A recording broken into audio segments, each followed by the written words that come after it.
Welcome to Ministries That Podcast, where I talk to successful ministry leaders about how they're using podcasting to amplify their mission and grow their ministry so you can too.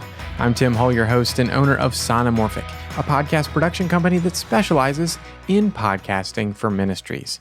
My guest today is Paul Colligan. He's the founder of the Podcast Partnership, where he helps people leverage technology to expand their reach and revenue with reduced stress and no drama. Now, this is a different type of podcast episode because we're going to do a deep dive on the podcast charts, why they matter, and how to rank on Apple Podcasts. So Paul and I are going to talk about the elements that go into ranking on the Apple Podcast charts, his effective strategy for reaching the top of the charts, and we'll end with a case study to walk through how to tactically do the same with your podcast. So let's get right to it. Here's my conversation with Paul Colligan. Well, Paul, thank you so much for joining me on the podcast today. Thanks for having me on. Yeah, so I first heard of your name because of John Houghton. I had him on the podcast just a few weeks ago, and he's the CEO at the Holy Post Media Company, if you haven't checked out that episode. And he said you should be on the podcast and that you were a very faithful Christian guy who helped him learn the podcast industry out of just a desire to see the Holy Post succeed. And then when I did a little digging, I pulled you up, found you and the work that you get to do with Podcast Partnership, and then clicked around, found your slides from this year at Podcast Movement, and saw that you talked about chart-topping podcasts.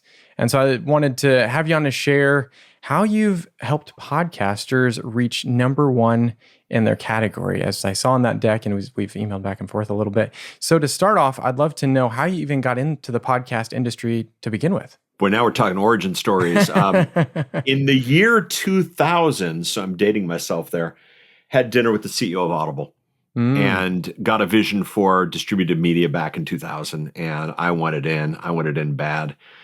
The model at the time made it impossible to get in on a small scale. Harry Potter just got in. Tom Clancy just got in. But it was going to take a little bit for me to get in. And so I left both with a real vision for what was coming, but as well as a little bit deflated that I couldn't be part of it at that point. Podcasting pops up around 2004, and I did not see it as the logical extension of the RSS schema with the, blah, blah, blah. It was, I can play Audible now. I always saw it from that point, and anybody with a message could now distribute it all over the entire world. And as a believer, I know a lot of people with some special messages. As a business person, I know a lot of people with some special messages. As a friend to others, I got a lot of people with special messages. And so helping people get their message out there was just a really, really interesting game. A lot of fun. The big break, there's a couple of sales and marketing gurus. I'm named Joe Polish and Dan Sullivan. I've known Joe forever. Joe calls and says, "Hey, me and Dan are going to do a podcast together. You want to run it?" I'm like, yes, I do. And that was the start of the profitable side of this.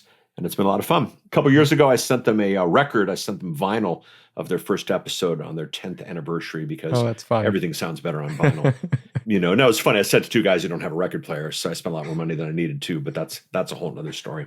But yeah, it was a way to get the message out. It was the promise of the internet.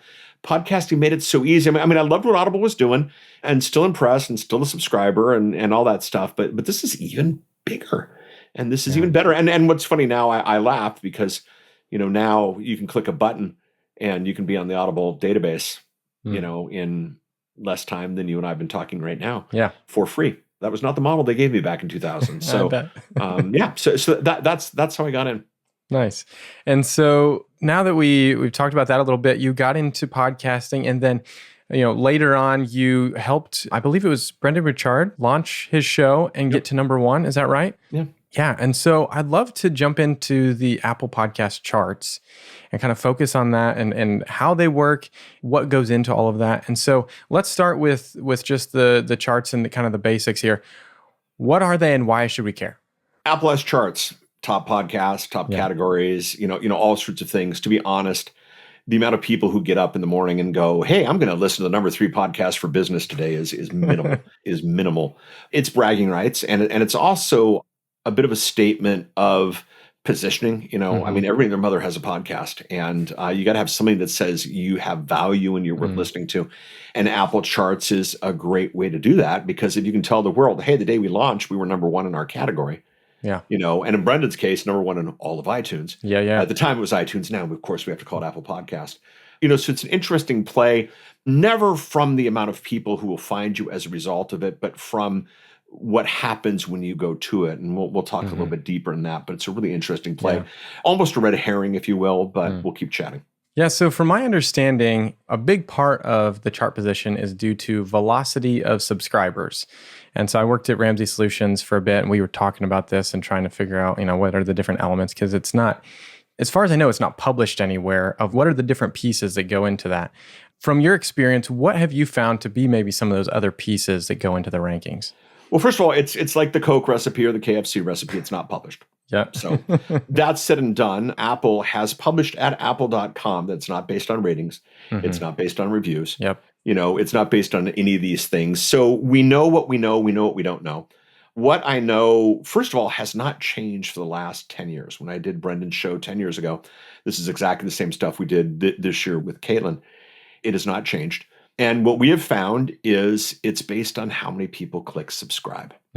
And it's how many people click subscribe in the last 24 hours. This is really, really key. Yeah. And it's interesting because if you go into Apple and you look at the charts, a lot of the people are either just the ones that are gangbuster, everybody knows about them, Joe Rogan types, or it's people who were on TV last night, and so it makes sense. The ones on TV last night are the top ones there.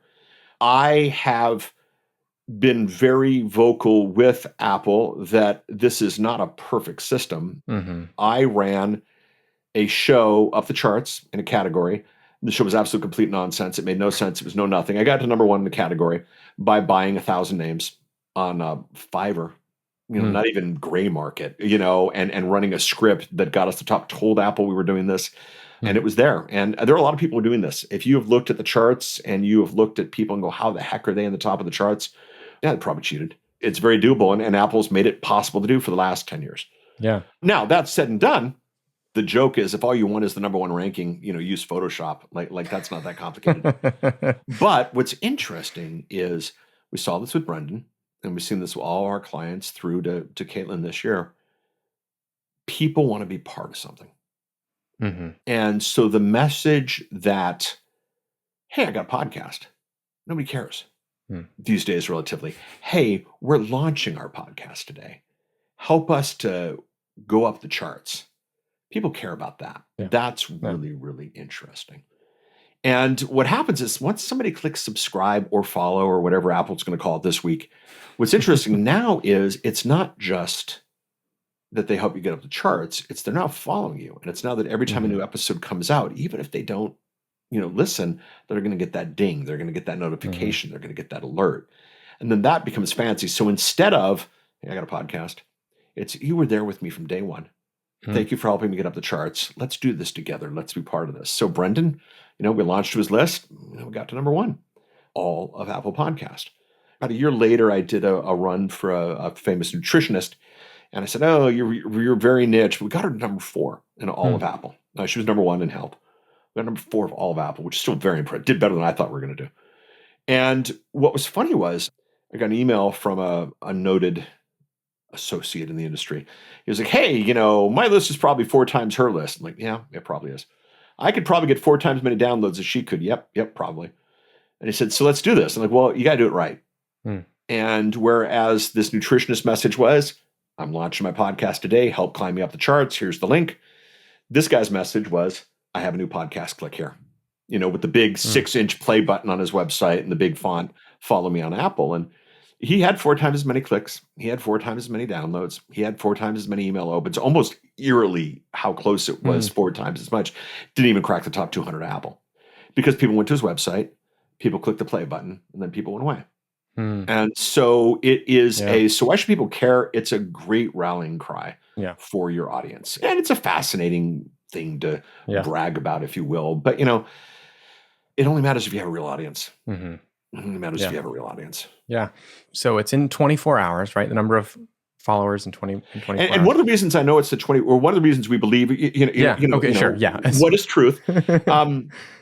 We had a client who did a massive launch, and literally because of an email problem, she did all of her promotion on Thursday, and all of her affiliates did their email promotion on Friday. Okay. So if it truly was velocity, it should have kept going. It didn't. Okay. The affiliates and associates actually drove more clicks than the initial list did. And it had no effect. It stayed longer. No effect in increasing it. And the 24 hours, the 24 hours makes sense. A lot of your algorithms work that way. Amazon works that way if you're doing book sales or that kind of thing. So, yeah.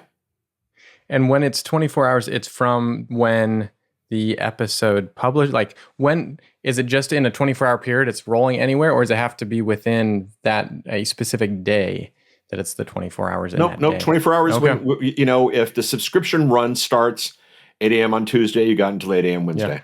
Gotcha. Now you're going to get more at 9 a.m. on Wednesday if you do an effective campaign, but it's not going to help. You'll stay longer, but it's just not going to move the needle. Gotcha. Is there a certain number threshold that you found digging into the, depends which category, and because of client confidentiality issues, can't give you obvious numbers. But I've seen some categories where 350 subscribes in 24 hours gets you to number one in the category. It's not that hard. Yeah. So why does it seem to be that people feel like it's such a unknown, and they keep talking about ratings and reviews to get up the charts? Why do you feel like that's still so prevalent? This is a whole nother podcast. There's a lot of things that people wish podcasting was. There's a lot of things that people wish they were. We had a client who was pretty sure they were going to bring themselves to number one in all of Apple by just a messaging campaign to their friends. They literally went through and texted all their friends. Okay. And they were like, all my friends said, they subscribed. Well, they didn't. And like Apple doesn't have a reason to lie, and the download of the conspiracy theory, which are a big thing these days, but the conspiracy theory required for Apple to deny all of their friends' subscription capabilities just absolutely ridiculous. But people think they want it to be a certain way. There are also a lot of people who have no idea, so they just copy from the last ebook, and they copy from the last training program. And there are a lot of podcast training programs out there, written by people who don't have podcasts and who don't do this, and it's just a mess. So there's a real echo chamber. Yeah. I was at an event, a major player in the space. I went up to him. I said, "Dude, you're a major player in the space. You have a reputation. You claim to have ethics. You're just not. This isn't the way it works. And he said, "Oh, I'm sorry. I'll change that." And the next time we presented, he didn't change it. So there's just a lot of people want things to be a certain way. Well, that's a statement of human existence. There's a lot of bad content and copy. And then also there's just a lot of training programs. They've been designed in such a way that can't really see any success until after the 30-day training program money-back guarantee is over. And so you have to be careful. I mean, every time I've done it, it's worked. How many times have you done it now? 30 times. Okay. In proportion to, and not all of them, top 10 in Apple, but it's all based on the size of the list. Sure. Top 10 Apple 6 or 7 times. And the big thing is the win is not really the screenshot as much as the win is, your audience was there from day one. Yeah. And people want to be part of that. Yeah, being part of something. That's huge. So that's interesting. So I'm going to dive into the slide deck and some of the things I saw in there. You had said in there that it's pretty easy, and as we've been talking about it, with intentionality, that anyone starting a podcast can rank well in the charts if done well, right? Anyone with a real list. Yeah. So what would that real list need to look like? And then what are those intentional steps that they need to take with that list? Well, they have to follow the show.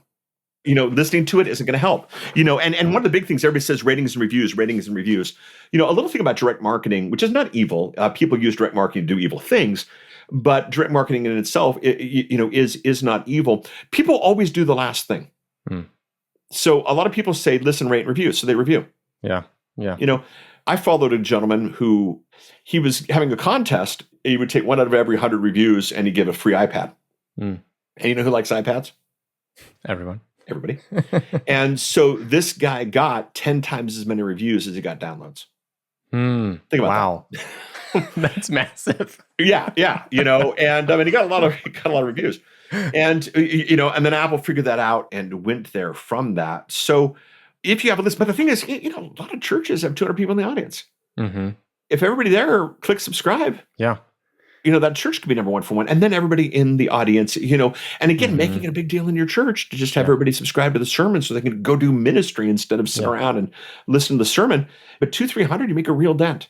A real dent. Yeah, that's what I've told people too, because of what I knew. And so now I know even more. That's in a 24-hour period. It's not necessarily velocity as much just like the pure number in that 24-hour period. And so those velocity comes by the pure number. Velocity sure. is subject to it, but yeah. Yeah. Yeah. And so like if you have a podcast and you get up on a stage in front of thousands of people and you say, hey, my podcast is launching, my trailer's out, go hit follow right now, it will most likely jump up. Yes. And it's like, why do people not do this? Yes. There's huge ministry conferences and they have podcasts and they're launching podcasts all the time. Yes. But they don't do it on stage. Yes. So many people think, one of my favorite thought leaders in space, a guy by the name of Tom Webster, Tom says, two guys in the basement talking about the Mets is not a podcast, it's a cry for help. A lot of people think really highly of themselves and they say, they'll stand up and say, I got a podcast, everybody will automatically do this. Yeah. People don't know that you need to follow. A lot of people have heard, you just asked, a lot of people have heard, well, I'll just review it when I get home. Mm-hmm. And the thing is, if I don't have time for another podcast, why am I going to follow it? Yeah. Right. And so the message has to be, here's what you need to do. Here's why you need to do it. Mm-hmm. And by the way, that's the bullets of any good communicator anyway. Yeah. Anybody in a ministry conference could launch a show, if the messaging was correct. And mm-hmm. Sometimes the messaging, we got to reward good behavior. We have to reward good behavior. Mm-hmm. So I helped a client with the event. And, everybody who, went to the back and showed that they had subscribed got a giveaway from the, speaker. So instead of, so you bring 500 copies of the book to your event, instead of just giving them 500 away and then ending up in the trash or in the hotel room, when it's done, sure. Show me that you subscribe to the show and you get a free copy of my book. Yeah. By the way, those likely to subscribe to the show are going to listen to the book anyway. I have a theory that at big conference events, the cleaning staff all have this side business of hawking a couple hundred copies of a book that got left in the room because somebody couldn't shove it in their suitcase.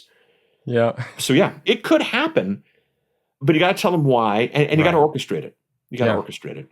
So let's talk through that a little bit. So in the deck, you talked about 3 different emails that you send. If somebody were to, so we'll get into that in a second, but I'm interested, since we're talking about from stage, what would be a good messaging from stage that would relay that intent really well of, hey, here's the mission, you're helping me do that thing. What would that look like? I mean, you said it mostly right there. Hey, this ministry, this organization, this message, this book, this movement needs all the help it can get. And if we were to be a top 10 podcast on the day of release, I can leverage that, on the next phone call I'm at, the next interview I'm at, that type of thing. So all you have to do is open up your phone and click follow. Everybody open up your phone and click follow, and then have on your slides on the side of the stage, have example, where to click, have the mouse going, click, click. And you'll get people, I have an Android, not deal with it. It's the Apple charts. Android devices are not going to do anything on the Apple charts. And that's just the way it is.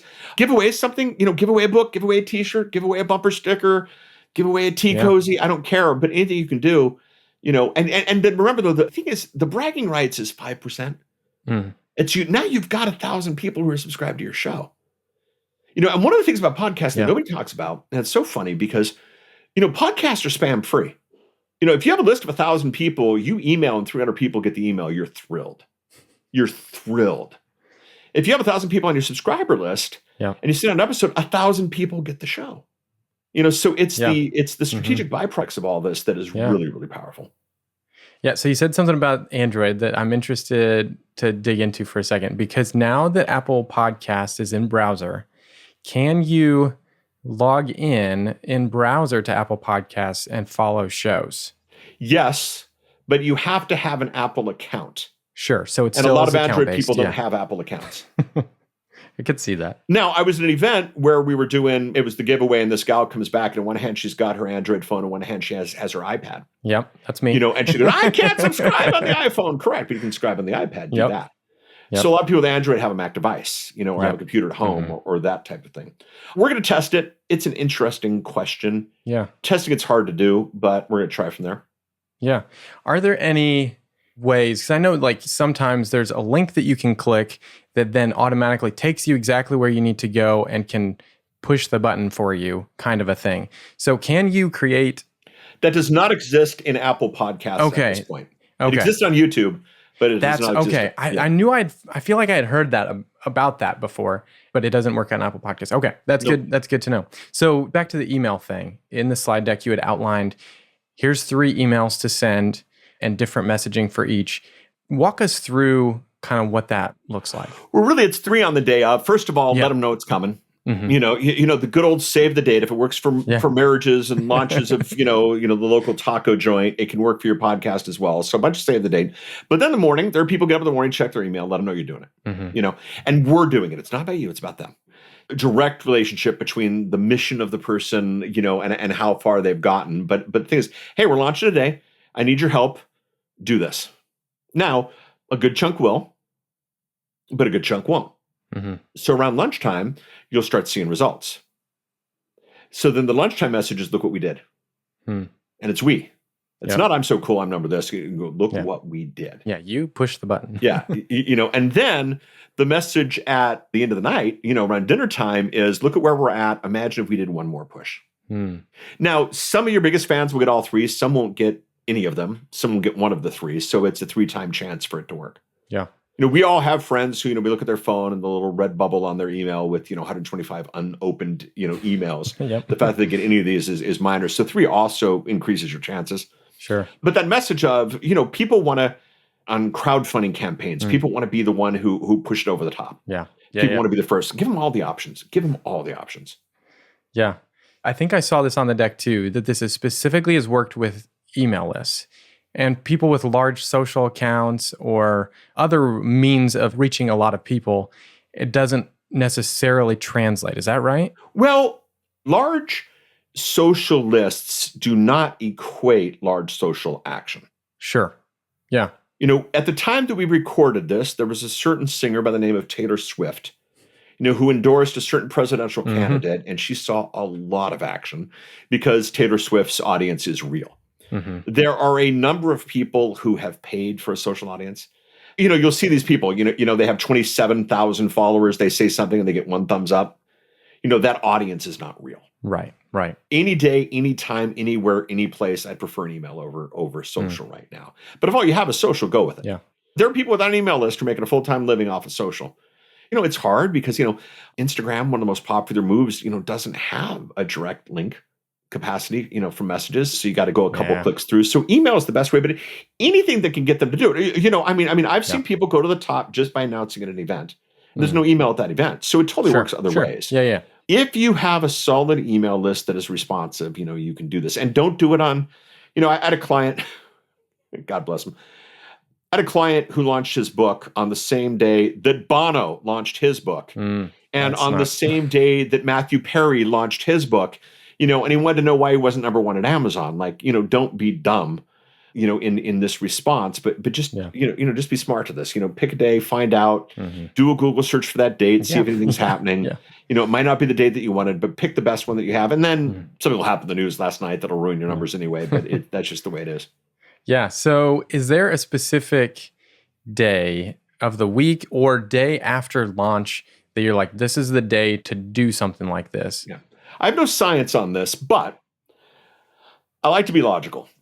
Monday is the day that a lot of people take a 3-day weekend with. You know what I mean? And there are a lot of 3-day weekends with Mondays anyway. So launching something on a Monday, everybody's coming back, they're waking up. What are the things that came in over the weekend? Monday seems like a really bad day to do things. And Friday, everybody's closing up for the weekend, you know, and obviously don't do anything on the weekend. That's just ridiculous. So I think logic dictates that a Tuesday, Wednesday, or Thursday would be the smartest day to do it. Yeah. I like Wednesday because just your team who's marketing it can zone out on Monday, can get to work on Tuesday, see the results on Wednesday, surf that into Thursday and Friday, and then maybe even ride a little bit for the weekend. Yeah. But no science on that one. Yeah. No, that makes sense. I mean, those are the best days to publish a podcast too, from what I've seen is the data too, which is why I usually tell people, you know, Tuesdays is a great day. Yeah. Wednesday and Thursday, also great days. But yeah, getting off the Monday, you know, so many popular podcasts that have been around for a long time still publish on Mondays. But yeah, you do run into those Monday holidays. As the producer for the Entre Leadership podcast, when I worked at Ramsey, we would always know, oh, well, that's Labor Day, or, you know, exactly. it just exactly. does. Yeah. That's Labor Day. That's Memorial Day. That's Martin Luther King Day. That's that, so why did we do this on a Monday? Yeah. Just math. There's 3 or 4 at least that'll hit you, if not more.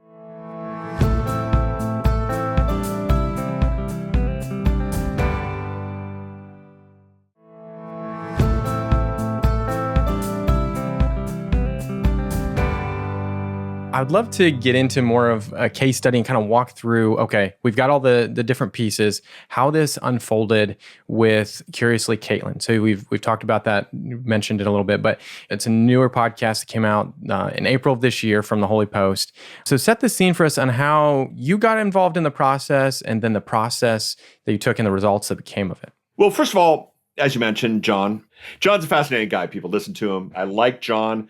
I like the Holy Post. I like Phil. I remember it was funny when we made our first connection, Phil's assistant said, do you want to do Zoom or phone? I'm like, it's got to be Zoom, because if it's phone, I'm just going to giggle because I'm talking to Bob. And Phil's show to me is the epitome of, when Paul said, work out your salvation with fear and trembling. That's the Holy Post. I think it's a great show for that. And so I've just been a big fan of what they're doing, how they're doing it. Helped get me through some of the crazy of COVID personally. I go to Chicago on a regular basis for Strategic Coach anyway. And so Phil says, we got a new CEO. He's fun, great. John buys me dinner. We get to work. We get it done. One of the things out of Holy Post, there was a moment where I watched a very controversial topic episode on Holy Post with my daughter. And it was Phil, and it was Sky, and it was Caitlin. I asked my daughter, what do you think? She said, the 2 white guys got to go. But her, I like. I think Caitlin's the future of ministry right now. She's just amazing, and she's just doing just fantastic stuff. So when the team says she's launching a show, can you help? The answer is yes. Yes, I can help. And I was paid for it, full disclosure there. And the great thing of the message there was just people love Caitlin. People adore Caitlin. So the message was, hey, you guys adore Caitlin. Here's something you can do for her that's tangible. Yeah. Because she's not the type who's going to sell T-shirts. She's just not the type who's going to tell the, the Caitlin cosmetic line or that type of thing. So there's a real tangible way you can help Caitlin. And people wanted to do that. And so the launch team was, signed up in record numbers. People were really, really excited about it. So that morning, so the message come out, Caitlin show's coming. We didn't tell people what the name of the show was because people would look it up. Because remember, it's 24 hours. So if you launch, I can't remember what day it was, but let's say you're launching on the 14th. If people find the show on the 11th, they're going to subscribe on the 11th because they like Caitlin so much. So they were very careful not to announce anything. That morning, the emails went out.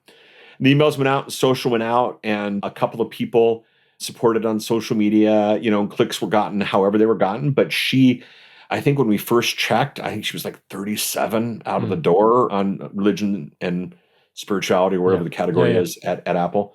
And then it just kept going up from there. And there was a point where velocity-wise, I thought for 1 or 2 hour period, she might beat Joe Rogan. And I was just thrilled with that possibility. It didn't quite happen, but she still did really well. Yeah. It was number 1 in the category, I think by like noon. And then, then just started going up the regular charts from there. What was interesting was there was a really popular religion show. I can't remember even who it was, but so he had done something that had gotten some really good attention, and strategically I would not have launched that day if I knew that was happening. But past that, and then went there, and then the numbers keep coming, and people would promote. And it was funny because you got naysayers in the Patreon. People are like, well, I don't want to support on Apple. I don't like Apple. I want to support on Spotify, and it was great. So her client, think about it. The win is follows. So some of Caitlin's followers are going, hey, get her on Spotify or get her here or get her. Don't care. Just wanted people subscribing to the show. Yeah, and what was funny, then the next day I'm like, I wonder how she's doing on Spotify. I was just curious. And she was number 1 in faith and spirituality on Spotify the next day as well. Even though all the messaging was Apple. Did press releases.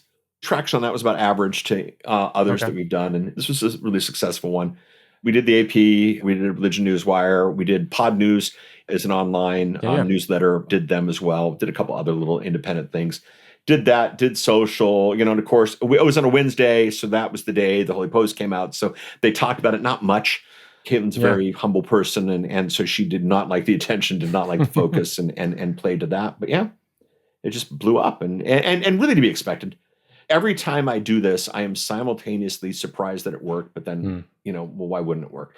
And I'll tell you, the main reason why it wouldn't work is Apple will at some point change the algorithm. Yeah. They have to, and at some point it'll change. But going back to that, I am a big proponent of, when you're playing in somebody's sandbox, what is it that the sandbox wants? When I present at events, I have a slide that's like, hey guys, YouTube has announced that 3 out of every 4 views at YouTube comes from, if you like this video, you like this video, which means that YouTube makes their money by selling your audience to your competition.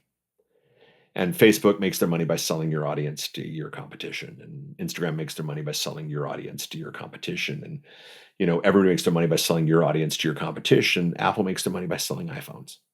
And so what they want is they want people to do things with the iPhones. Sure. And what's the best thing to do with an iPhone? It's really not buy a TV show. It's subscribe to a show, because then they're using the iPhone on a regular basis. Mm-hmm.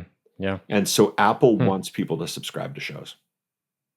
And so that's the business they want. So the fact that they reward that, I think, is a good thing. Yeah. Now, there was a time in the early days, they have done some fixes. There was a time where you could get to the top of the charts literally by clicking subscribe, unsubscribe, subscribe, unsubscribe, subscribe, unsubscribe. How many pluses there were? Yeah. They eventually fixed that one. And so every time I tell the client, this could be the day that Apple changes, but I've been doing it for 10 years.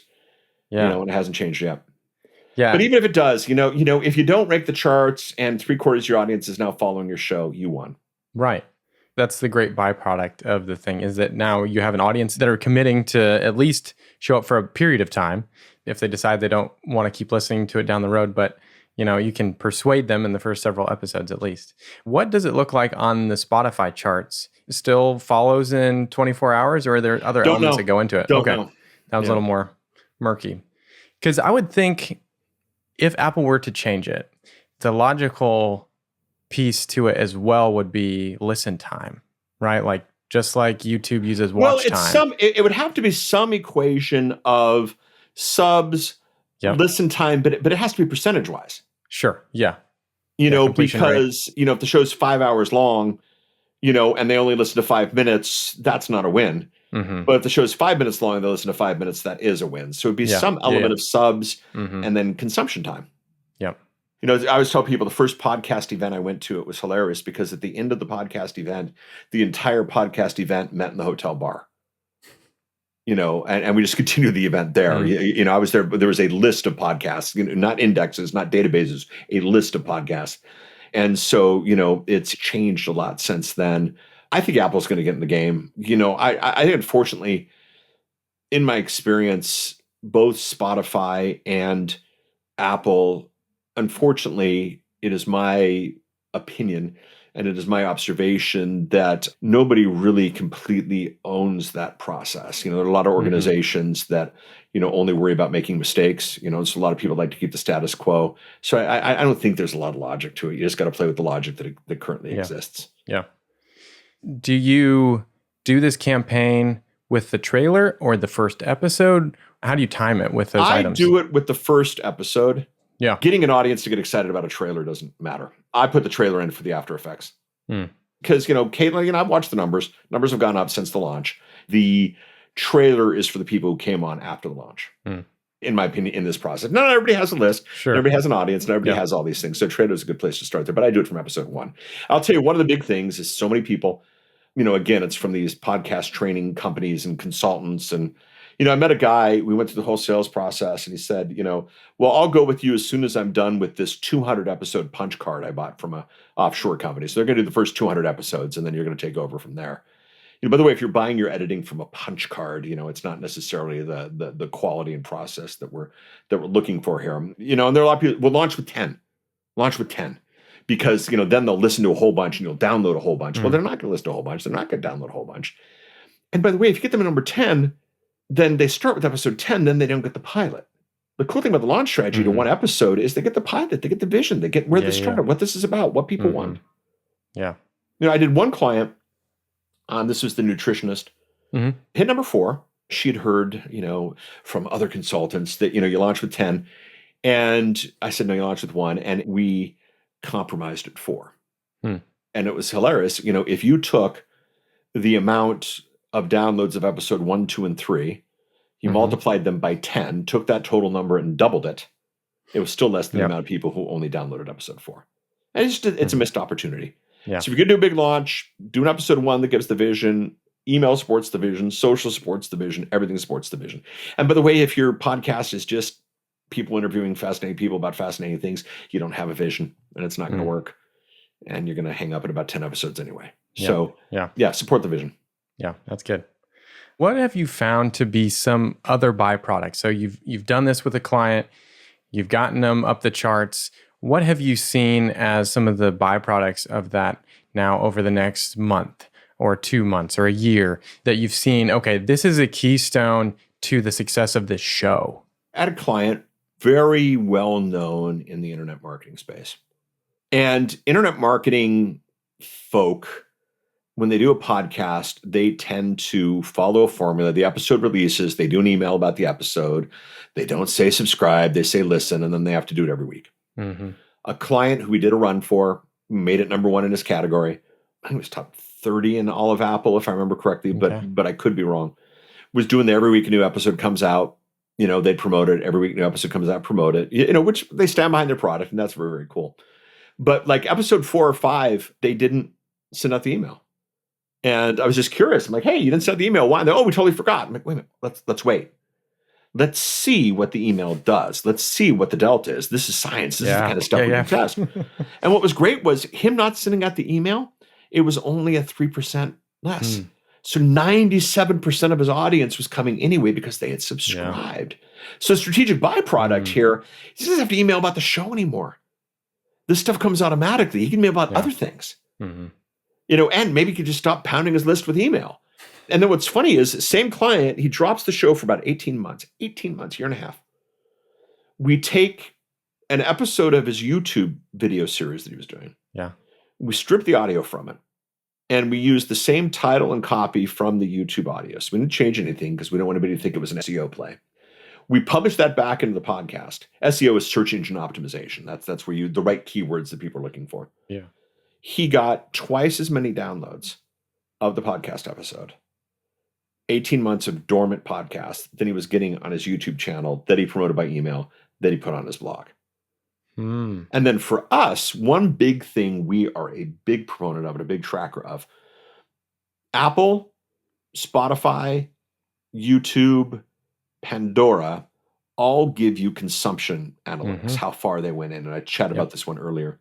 People listen to the podcast audio stripped version of the episode twice as much as they watch the YouTube video. So we got twice as many downloads. They consume twice as much time with no promotion as the result of a number one run that we had done at that point about 24 months earlier. Yeah. This stuff works. Yeah. I've talked about that on this podcast before, that good consumption on YouTube is like 30, 35%. And then on podcast, it's 65 to 85, somewhere in there. And if you're above that, then people will be loving your show. I've got a client. He's so funny. So for our clients, every month they get a report. And in the report is top downloaded episode of the month, least downloaded episode of the month. And a lot of times that's based on when it came out in the month. It's just math. But every once in a while, hey, this one you knocked it out of the park. Best consumed episode, least consumed episode. That's good. And then for us, another thing we measure, we call it the new content ratio, which is what percentage that month was new content. Because the big thing on podcasting is people should go back to the back catalog. And if there was ever a show that back catalog, Caitlin's show. For those of you who don't know the Caitlin show, Caitlin asks little kids questions about theology, and then Caitlin finds hotshot theologians to answer them, and she won't let them answer it in a way that a young kid can't understand. So the question of, all the questions of the faith, they've been around for a while. So this show has great staying power. So what we do is the new content ratio, and the new content ratio is, get this, the ratio of what was downloaded that month that was new. And we've got one client, it's so funny, it's a 20-minute show, it's a monologue. It's a 20-minute show. His best consumption is usually 103, 104%. People are clicking rewind. Yeah. And his worst consumption is like 94%. Just nuts. That one was a dud. And then I got other clients like best consumption was 71, worst consumption was 32. And so, but follow the consumption, track the consumption is really important. Yeah. There was a bunch of stats that I got to play with at Ramsey to try and figure out some different, basically making a ratio, average time per download. It got nerdy. It was fun. I enjoyed it. Well, it's nerdy, but it's also, so many podcasters tend to see the whole thing as when the episode's done, the project is done, and The thing about consumption analytics is consumption can help you tell when you're really connecting with your audience. If you did an episode and everybody hangs up 5 minutes in, your audience doesn't care about what that episode was about. When you do an episode and an audience consumes all the way to the end, they really care about that. Everybody thinks, wow, the show's doing great. I get a lot of great reviews. Yeah, there's a certain segment of the world that will give you a great review. And it's so funny, I got 10 great reviews. How many downloads? You get 1,000. Yeah, so that's called in the industry 1%. It's also called the math, 1%. And so by tracking consumption, you can see how well you're doing. And so if you do, a weekly show, over the course of the year, let's make the math easy. Let's say you took off 2 weeks for whatever vacation. So now you've done 50 shows, about 50 topics, or maybe even, let's say, 5 shows about 10 different topics. And wow, topic X gets an 80% consumption. Topic Y gets a 14% consumption. People really care what you have to say about topic A. So build your content around that. Yeah. Serve your audience. If you're not serving your audience, just get out of the game. Yeah. Yeah. That's what we had to drill down with the Entree Leadership podcast. Was we had so many different topics that we were covering because we were mainly having business and leadership thought leaders on the show. And then we started getting into, okay, what are our content buckets? And if we can get that down to 5, then we can figure out, okay, what's actually working? But when we keep going, oh, yeah, that's interesting. And that's interesting. But it's like, well, that doesn't actually accomplish the vision for the show. Then, yeah, people get confused or they just be like, that's not for me. And then that's not a good thing either. Yeah. So, before we go to the high pass segment, I would love to get your thoughts on what are some new developments in podcasting that you're really excited about? I am thrilled, and this is not popular in the podcasting community. I am thrilled with YouTube's embracing of podcasting. I am thrilled because I deal with a lot of people who have a podcast budget and a YouTube budget, and now it's one budget. And yes, sometimes we're getting the budget increase, but really, what is your content? What are you doing? And it's not about, my big thing is you don't have a podcast, you have a show that's delivered by podcast. And so I love the fact that YouTube has embraced it. And so many people, YouTube's, depending on who you count and what your metrics are and that kind of thing, they're one of the top streamers anyway. Yeah. And so I love that. Visually, it does make people go visual. But so many people, what's really funny is a lot of people don't know this, don't realize this, because despite what you hear about how cool Android are, very few people are listening to podcasts on Android. The Google Podcast app, Google killed. Google killed. It was so unsuccessful that an app called Podcasts has been killed by Google. It is now the YouTube Music app. And they're playing the game that Apple played, a while ago back when iTunes did everything. And it's so funny because they have the audio version, the video version. And the audio version is just the album art atop the video. Is all it is. It's the exact same content. So I love the fact that YouTube is there. It has created a lot of confusion because a lot of good people with great messages have gotten bad advice, and have been told, well, if you put your podcast on YouTube, you'll start diluting your YouTube message and YouTube presentation. No, it's one place. Nobody makes TV only thinking about how it's going to work on Sony television sets. We make TV so that it works on broadcasts, that it works on cables, that it works on over the airs, that it works on Hulu's, that it works on DVDs. Some people still buy them. So it works everywhere. We make this content that way because that's what we want to do. So I really like the fact that YouTube's there. I think there's a really fascinating opportunity, if done strategically, for YouTube as a discovery engine for podcasting. Because remember that thing I said? 3 out of every 4 videos on YouTube are, if you like this video, you're like this video. So you use YouTube to introduce new people to your content. And then within your content, you let them know, by the way, you don't have to be in front of a TV set. You can listen to this on the way home. Now, true story, back to Holy Post. Why not loop it all the way back in?